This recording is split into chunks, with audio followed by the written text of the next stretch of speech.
reputation of peacekeeping. We know you have.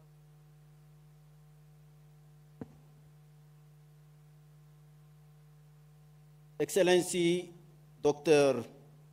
William Ruto, President of the Republic of Kenya, Excellency Azali Assoumani, President of the Union of the Comoros and current Chairman of the African Union, Excellencies, Head of State, Government and Delegation, Excellency Antonio Guterres, United Nations Secretary General, Excellency Ursula von der Leyen, President of the European Union Commission, representatives of international organizations, financial institutions, civil society, youth, women, honorable ministers, distinguished guests, ladies and gentlemen, all protocol observed.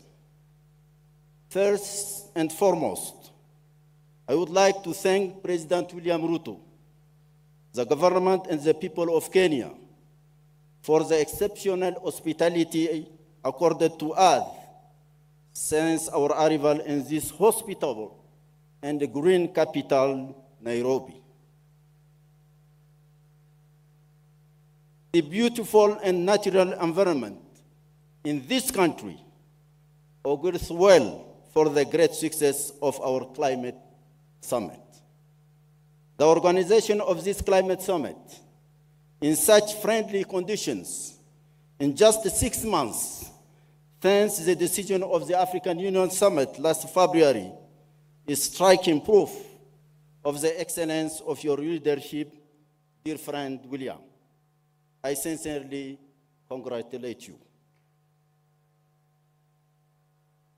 Excellences, Mesdames et Messieurs,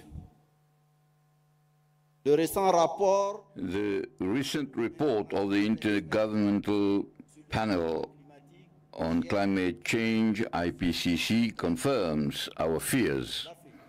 Africa is warming faster than the rest of the world.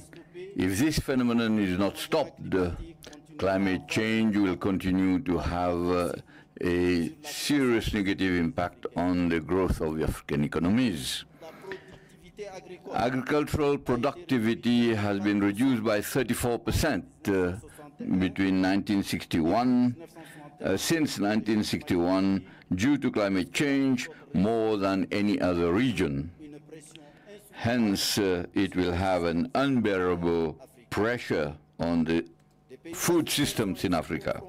African countries thus face disproportionate burdens and risks arising from unpredictable weather patterns, particularly prolonged droughts and devastating floods at all levels. Massive humanitarian crises provoke detrimental impacts on economies, health, education, peace and security, and other related risks. For example, the season 2022-2023, about 18 million people have been affected by drought in the Horn of Africa alone. Recently, tropical cyclone Fred has affected more than 1.2 million of people and caused the death of more than 700 people. It is also estimated that between 2019 and 2023, the economic loss as a result of disasters in Africa is between 20 and 35.5 billion American dollars. This gloomy list is not exhaustive. Excellencies, ladies and gentlemen, climate change has spared no sector. It is to be recalled that Africa has around 400 million who do not have access to clean drinking water, and about 700 million do not have access to a very good sanitation.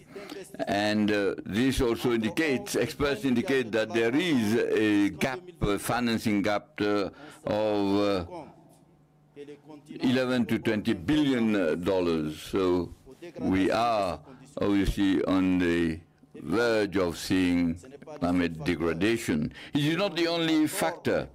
And it will be wrong not to integrate this in our global analysis of the negative factors, including governance, which is at the very center. I do not want to yield to pessimism. And in the general, it is, however, fortunate that in the table we have some beacons and favorable indicators. I cannot help reminding that 600 million people do not have access to electricity, and 200 million of them do not have access to clean cooking and are exposed to all respiratory problems and diseases due to smoke. And because of climate change, we have problems in our infrastructure, and we need to develop profitable infrastructure and spend at least $160 billion per year. Indeed, it is encouraging to note that the African governments have devoted about 3.5% of their GDP to the development of infrastructure over the past 20 years. It is too little compared to some emerging countries. China and India, for example, devote 7.7 and 5.2% of their GDP, respectively, in infrastructure. We can thus see in which direction efforts have to be made. Excellencies, ladies and gentlemen, this summit affords us an excellent opportunity to translate the climate ambitions of Africa into investment opportunities, to consolidate our voices on matters on burning issues of climate change, to prepare for the UN Climate Summit and for COP28 in the United Arab Emirates. At these meetings of global importance, Africa must, among other challenges, highlight the worrying and sometimes tragic situation in the Sahel, in the Horn of Africa, where drought and floods alternate, in the Congo River Basin, with dangerous deforestation and the disastrous consequences of cyclones in southern Africa and in the island states. It is urgent that Africa comes to all these meetings with concrete proposals to be implemented without delay. I strongly reiterate my call to come to the next two meetings with precise proposals without drowning them in literature and the usual litany on the imperative need for collective justice for Africa, where responsibility is very limited in the pollution of the world, with an inversely proportional share of the volume of global investment in the field of environment. This call for a restoration of justice for Africa would benefit from being supported by a real reform of the global financial architecture, for which a high-level panel is rightly devoted at this summit. Obviously, this reform must resolutely focus on the financial organs and structures, institutions which structure the universe, which operate far from Africa. In this desired reform, a question comes to mind: the weight of the debt and the financing gap of the SDGs. Africa alone represented a need of $1.3 billion per year for sustainable development needs by 2030, while the financing needs for SDGs in the same period were $2.5 billion for financing developing countries. Everyone knows that the public debt stock in sub-Saharan Africa at the end of 2023 was estimated at $1.1 trillion out of 650 billion SDRs mobilized. Africa received only 33 billion, which is only 4.5%. In view of these staggering figures and many others, it is clear that there is no relevant global intervention in favor of Africa without a credible solution for the crippling debt challenge of Africa.